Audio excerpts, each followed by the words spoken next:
Bangladesh cricket সংশ্লিষ্ট সবারই এখন ব্যস্ত থাকার কথা ছিল বিশ্বকাপ নিয়ে, অথচ এখন আমাদের ব্যস্ততা অদম্য কাপ নিয়ে। বিশ্বকাপে এরই মধ্যে বাংলাদেশের চলে যাওয়ার কথা ছিল, প্র্যাকটিস ম্যাচ খেলার কথা ছিল, গ্রুপ পর্ব থেকে আমরা সুপার এইটসে উঠতে পারবো কিনা সেই বিশ্লেষণের কথা ছিল। আমাদের ন্যাশনাল টিমের 15 ক্রিকেটারদের মধ্যে কাদের প্রস্তুতি ভালো হলো, কাদের প্রস্তুতি ভালো হলো না, সেইটা নিয়ে আলোচনার হওয়ার কথা ছিল। কিন্তু কোনো কথাই তো আর শেষ পর্যন্ত থাকলো না, কেননা নানান পরিস্থিতির কারণে বাংলাদেশ এই বিশ্বকাপটা খেলেনি। আমরা এখন অদম্য কাপ খেলছি, এটা বাস্তবতা। বাস্তবতা তো স্বীকার করে নিতেই হবে, মেনে নিতেই হবে। বিশ্বকাপ খেলছে না এই সময়টাতে বলা ঠিক না, কেননা বিশ্বকাপ হবে 1 মাস জুড়ে, 7 তারিখে শুরু হয়ে মার্চের 8 তারিখে শেষ হবে। আর এইখানে বিসিবি 4 দিনের জন্য একটা টুর্নামেন্ট করছে, 3 দলের টুর্নামেন্ট, যেইখানটাতে আসলে 4টা ম্যাচ হবে এবং ম্যাচ ফি প্রাইজ মানি বাবদে 2.5 কোটি টাকার বেশি এই টুর্নামেন্টে বিসিবি খরচ করছে। আমাদের ক্রিকেটারদের একটুখানি সান্ত্বনা দেবার জন্য যে না ঠিক আছে, বিশ্বকাপে খেলতে গেলে যেই ম্যাচ ফি বা ওইখান থেকে যে টাকা পয়সা পেত কিছুটা এখানে কাভার করেছে, কিন্তু বিশ্বকাপ খেলা কি শুধুমাত্র টাকা পয়সার হিসাব? না।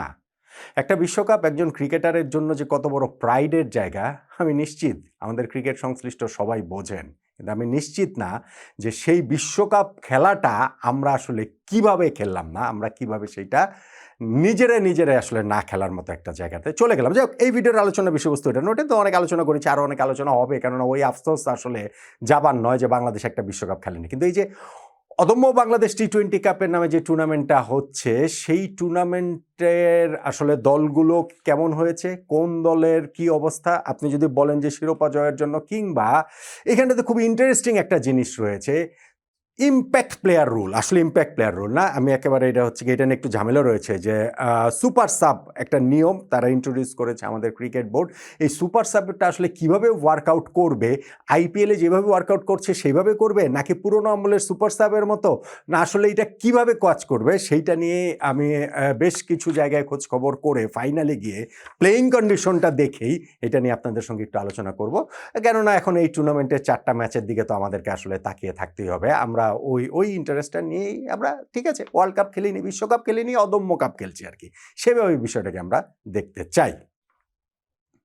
টুর্নামেন্ট 3টা দলের। নাম্বার 1 ধূমকেতু একাদশ, যেটাকে বলতে পারেন জাতীয় দল।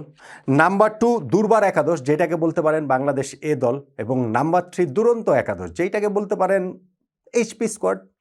এভাবে বলা যেতে পারে আর কি মোটা দাগে, কেননা প্রতিটা দলে ধরেন হচ্ছে গিয়ে 13 জন করে ক্রিকেটার রয়েছেন, মানে coach, assistant coach, manager, support staff মিলিয়ে টিলে ওইটা সব মিলে 19-20 জনের একটা টিম। সো 13 জনের ক্রিকেটার মানে 3-13-39 জন ক্রিকেটার 3টা দলে।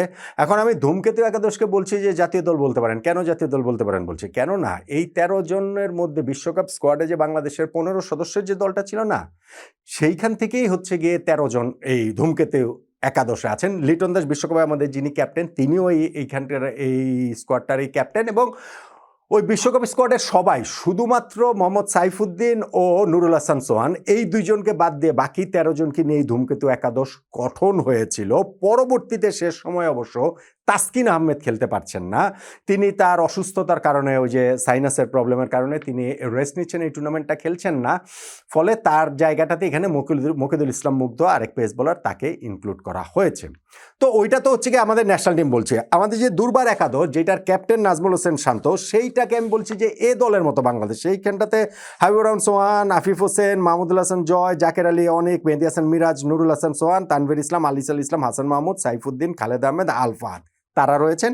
এবং ওই ধূমকেতু একাদশের কোচ যেমন মোহাম্মদ সালাউদ্দিন, সহকারী কোচ মোহাম্মদ আশরাফুল, ওই ন্যাশনাল টিমের মতো এই দুর্বার একাদশের কোচ মিজানুর রহমান, সহকারী কোচ তুষার ইমরান। আর দুরন্ত একাদশ যেটা বলছিলাম যে হাই পারফরমেন্স স্কোয়াড আর কি বলা যেতে পারে, এটা একটু প্রমিজিং যারা রয়েছেন তাদেরকে নিয়ে আসলে গঠিত দুরন্ত একাদশ। আকবর আলী যেটার ক্যাপ্টেন, এবং এখানটাতে রয়েছেন জিসান আলম, জাওয়াদ আবরার, মাহফিজুর রহমান রবিন, আরিফুল ইসলাম, মাহিদুল ইসলাম অঙ্কন, আজিজুল হাকিম তামিম, রিপন মন্ডল, আব্দুল গাফফার সাকলাইন, এস এম মেহরব হোসেন, রকিবুল হোসেন, নাহিদ রানা, ইকবাল হোসেন ইমন, এটা হান্নান সরকার প্রধান কোচ, এবং রাজিন সালে হচ্ছে গিয়ে সহকারী কোচ এই স্কোয়াডটাতে। এখন দেখেন এখানে নোটেবল কয়েকটা নাম নেই, এর মধ্যে একটা তো তাসকিনের কথা বললামই, এর বাইরে ধরে সৌম্য সরকার নেই, তিনি ব্যক্তিগত কারণে ছুটি নিয়েছেন।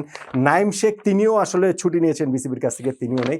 আর এর বাইরে গিয়ে আপনি এখন ধরেন আমি দেখছিলাম যে এনামুল হক বিজয় তিনি কোথায় ফেসবুকে নিজের নাকি কোথায় জানি বলছিলেন যে আমি বিপিএলও আমাকে সুযোগ দেওয়া হয়নি, এইখানেও কেন সুযোগ দেওয়া হলো না, এই তার আক্ষেপ আফসোসের জায়গা। কিন্তু আমার মনে হয় যে 39 জন প্লেয়ার 3টা গ্রুপে ভাগ করে যেভাবে নেওয়া হয়েছে, বিপিএলটা তিনি খেলেননি, তাকে এইখানটাতে এইরকম 39 জন 3টা গ্রুপের মধ্যে 3টা দলের মধ্যে আমি আসলে বিজয়ের জায়গা সত্যিকার অর্থে দেখতে পাচ্ছি না।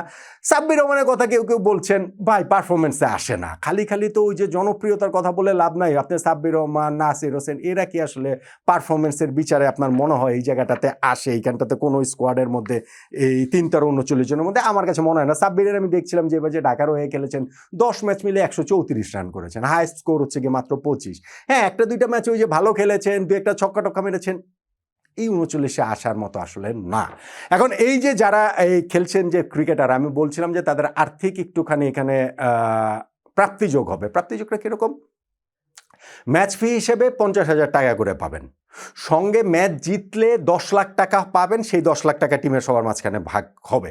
সত্যিকার অর্থে যেই টাকাটা পাবেন বা যেই অঙ্কটা, সেটা হচ্ছে গিয়ে টুর্নামেন্টের চ্যাম্পিয়ন দল, যেই দল চ্যাম্পিয়ন হবে তারা 1 কোটি টাকা হচ্ছে গিয়ে প্রাইজ মানি হিসেবে পাবে, এবং যারা রানার্স আপ হবে তারা 40 লাখ টাকা প্রাইজ মানি হিসাবে পাবে। সো যেই দলটা চ্যাম্পিয়ন হবে সেই দলের ক্রিকেটার প্রত্যেকে কিন্তু এর বাইরে তো আছে ম্যান অফ দ্য ম্যাচের পুরস্কার 1 লাখ টাকা, প্লেয়ার অফ দ্য টুর্নামেন্টের পুরস্কার 5 লাখ টাকা, সর্বোচ্চ রান সর্বোচ্চ উইকেট শিকারের পুরস্কার 3 লাখ টাকা করে। সো যেই দলটা চ্যাম্পিয়ন হবে সেই দলের ক্রিকেটাররা আমি দেখতে পেলাম যে মোটামুটি হচ্ছে গিয়ে 6-7 লাখ টাকা করে তারা পাবেন এই ছোট্ট একটা 4 দিনের টুর্নামেন্টের জন্য, উইচ ইজ নট ব্যাড। যে ঠিক আছে, বাংলাদেশ ক্রিকেট বোর্ড একটা ইনিশিয়েটিভ নিল। ইন্টারেস্টিং যেই জায়গাটা সেটা হচ্ছে গিয়ে সুপার সাবের ব্যাপারটা। সুপার সাবের এই নিয়মটা ইন্ট্রোডিউস করেছে বাংলাদেশ ক্রিকেট বোর্ড এই টুর্নামেন্টের জন্য এইবার। দেখুন, ওয়ার্ল্ড ক্রিকেটে একসময় এই সুপার সাবের নিয়ম ছিল, তারপরে তো সেটা আবার ইন্টারন্যাশনাল ক্রিকেটও ছিল, তারপরে সেটা নাই হয়ে গেছে। আইপিএলে গত 2-3 বছর 2022 থেকে মনে হয় 22 বা 23 থেকে তারা এই ইম্প্যাক্ট প্লেয়ারের একটা রুল করেছে।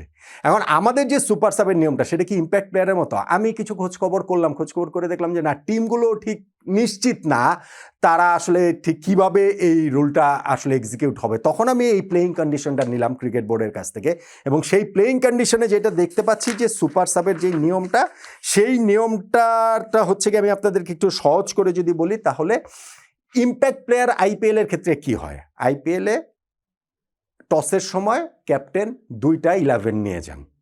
একটা যদি হচ্ছে কি আগে ব্যাটিং করলে টস জিতে হারে যেভাবেই হোক, আগে ব্যাটিং করলে একটা 11 সাবমিট করেন, আগে যদি বোলিং করেন অন্য 11টা সাবমিট করেন, ওইভাবে একটা 11 তৈরি হয়। এইবারে যে সুপার সাব আমাদের এই অদম্য কাপে, সেইখানটাতে কিন্তু এই 11টা ওইভাবে হবে না যে 2টা 11 নিয়ে যাবে, আগে ব্যাটিং বা বোলিংয়ের উপরে ভিত্তি করা হবে, বিষয়টা তা নয়। 11টা নির্ধারিতই থাকবে। সেইখান থেকে 13 জনের যে টিম, 11 জনের একাদশ 11, বাকি যে 2 জন রয়েছেন 2 জনের যে কোনো একজনকে সুপার সাব করা যাবে। আপনি দেখেন যে এইখানটাতে প্লেইং কন্ডিশনের 1.3.4-এ আছে, both the teams are required to submit their squad of 13 players to the league at the latest by 10 AM on the day of the match. ওইটা ঠিক আছে, 10টার মধ্যে 13 জনই তো আরও রয়েছে। The team is allowed to select the super sub from the 2 players not named in the playing 11 at the toss. অর্থাৎ টসের সময় যেই 2 জন প্লেয়ার এইখানটাতে থাকবেন না 11-এ, তাদের মধ্যে থেকে সুপার সাবটা এরা নির্ধারিত করতে পারবে, মানে পিক করতে পারবে। সুপার সাবটা কীভাবে পিক করতে পারবে? আইপিএলের সঙ্গে কিন্তু এখানে নিয়মের পার্থক্য, এখানে কিন্তু 11 নিয়েই যেতে হবে, এমন না যে টসের পরে 11 দিতে পারবে, 11 নিয়ে যেতে হবে, তারপরে বাকি 2 জনের মধ্যে একজনকে সুপার সাবটা করা হবে। আইপিএলে সুপার সাবের ওইখানটাতে হচ্ছে গিয়ে 5 জনের একটা লিস্ট থাকে, আমাদের এখানে তো 2 জনের লিস্ট, যেহেতু বাড়তি প্লেয়ার আসলে 2 জনই মাত্র রয়েছেন। এখন সুপার সাবটা ইন্ট্রোডিউস করা যাবে কোন সময়টাতে? দেখেন, এটা 1.3 প্লেইং কন্ডিশনের আছে। Super sub may be used in the following manner. The head coach shall nominate the super sub to the 4th umpire, and on-field umpire will signal the scorers wrist crossed above the head. এই সিগন্যালটা করবেন, মাথার উপরে এই wrist cross করবেন umpire, কারণ এটাকে head coach যে এটা 4th আম্পায়ারকে নোটিস করবে, তারপরে হচ্ছে গিয়ে এটা অনফিল্ড আম্পায়ার ওইরকম একটা সিগন্যাল দিবে যে না ঠিক আছে এবার সুপার সাবটা হচ্ছে। সুপার সাবটা কোন কোন সময়টা করা যাবে? সুপার সাবটা করা যাবে after the start of the match. ম্যাচের আগে তার সুপার সাব কেউ করবে, শুরুতে তো একটা 11ই দিবে, ওইখানে তার সুপার সাব করার কিছু নাই। নাম্বার 2 হচ্ছে কি after completion of an over, কোন একটা ওভার শেষ হওয়ার পরে, during a drinks break or strategic time out, plain and simple. এবং number 4, in case of a batter at the fall of a wicket or the batter retiring at any time during the over, মানে একটা batsman যখন out হবেন অথবা যদি তিনি retire করেন ওই সময়টাতে সুপার সাব করা যাবে। আর bowling team may also get a super sub during the fall of a wicket, but the super sub will not be permitted to bowl the remaining balls in that over if the wicket has fallen mid over. Mid ওভারের মধ্যে যদি এরকম এই ইয়েটা করে, super sub করে, তাহলে এই বোলিং টিমে ওই ওভারটা পূর্ণ করতে পারবেন না আর কি, মানে সুপার সাব সেটা করতে পারবেন না। এই কয়েকটা ক্ষেত্রে সুপার সাব নামানো যাবে। এখন ঘটনাটা কি হবে? ঘটনাটা হবে যে টসের সময় একটা 11 নিয়ে দলগুলো যাবে। আজকে যেমন প্রথম দিনে মানে এই যে ফার্স্ট দিনে 5 তারিখে যেমন প্রথম দিনেই যে খেলা রয়েছে লিটন দাসের ধূমকেতু একাদশের সঙ্গে, এই খেলাটা রয়েছে হচ্ছে গিয়ে দুর্দান্ত একাদশ, যেইটা দুর্বার একাদশ, যে দুরন্ত একাদশ, সরি, আকবর আলীর যে দলের তাদের খেলাটা রয়েছে। এখানে আকবর আলী এবং লিটন দাস তারা দুজন 11 নিয়ে যাবেন, দুইজন করে বাকি যে থাকবেন তারা সুপার সাব থাকবেন, এবং সেই সুপার সাবকে টসের পর যেটি হোক, আগে ব্যাটিং করুক বোলিং করুক, কোনো একটা সময় তারা ইন্ট্রোডিউস করতে পারবেন। সেটা দলের প্রয়োজন অনুযায়ী। সুপার সাবের দুইজনের, একজন ব্যাটসম্যান একজন বোলার থাকাটাই স্বাভাবিক। সেই ক্ষেত্রে দলের প্রয়োজন অনুযায়ী তারা নামতে পারবেন, এবং যাকে উঠে নেওয়া হবে টিম থেকে, যার বদলে সুপার সাব, অবভিয়াসলি তিনি আর ম্যাচের বাকি সময়টাতে অংশগ্রহণ করতে পারবেন না। অবভিয়াসলি সুপার সাবে তো একজন ব্যাটসম্যান নেমে তো এটা 12 জন ব্যাটিং করতে পারবে, মানে 12 নাম্বার পর্যন্ত ব্যাটসম্যান হবে না, 10টা উইকেট পড়া পর্যন্তই আসলে হবে। বিষয়টা হচ্ছে গিয়ে এরকম, উইকেট তো আর ওইখানে 11টা উইকেট পড়বে না। এবং সেই সুপার সাব তিনি কিন্তু ওই নিজের ব্যাটিংটা যেমন আগের জন পুরোটা করে, হতে পারে যে একজন প্লেয়ার সে হয়তো ব্যাটিংয়ে সময় সে পুরোটা ইনিংস খেললো, বোলিংয়ের সময় এসে সে হয়তো 4 ওভার করলো, তখন তার বদলে আরেকজন নেমেও কিন্তু বোলিংয়ের 4 ওভার তিনি পুরোটাই করতে পারবেন। সো ওই জায়গাটাতে কোনো বাধার জায়গা নাই। ফলে রোলটা পুরোপুরি কিন্তু আইপিএলে যে ইম্প্যাক্ট প্লেয়ার সেই রকম না। আমার কাছে মনে হয় যে সেইটা আছে, বরং আমাদের পুরনো আমলে যে সুপার সাবের নিয়মটা ছিল অনেকটা ওই ধাঁচের নিয়মটা করা হয়েছে। টিমগুলো এইটার সঙ্গে অভ্যস্ত। আর কি হবে, ম্যাচই হচ্ছে গিয়ে 4টা ম্যাচের, 3টা দল রয়েছে, প্রত্যেকের সঙ্গে খেলবে। 2টা ম্যাচ খেললো, 3টা ম্যাচ এখানে খেলা হলো লিগ পড়বে, তারপরে ফাইনাল ম্যাচ। সো 4 ম্যাচের টুর্নামেন্টে এখানে অভ্যস্ত আরও কিছু না, আর খুব যে জটিল বিষয়টা আমার কাছে সেইটাও নয়। কিন্তু সুপার সাবের এই নিয়মটা এক্সাইটিং হবে, এবং আমাদের এই টুর্নামেন্টের এন্ড রেজাল্টে, ম্যাচ রেজাল্টের কথা বলেন বা টুর্নামেন্টে যারা শিরোপা জিতবে সেই হিসাবে বলেন, তাতে একটা ইম্প্যাক্ট রাখতে পারবে।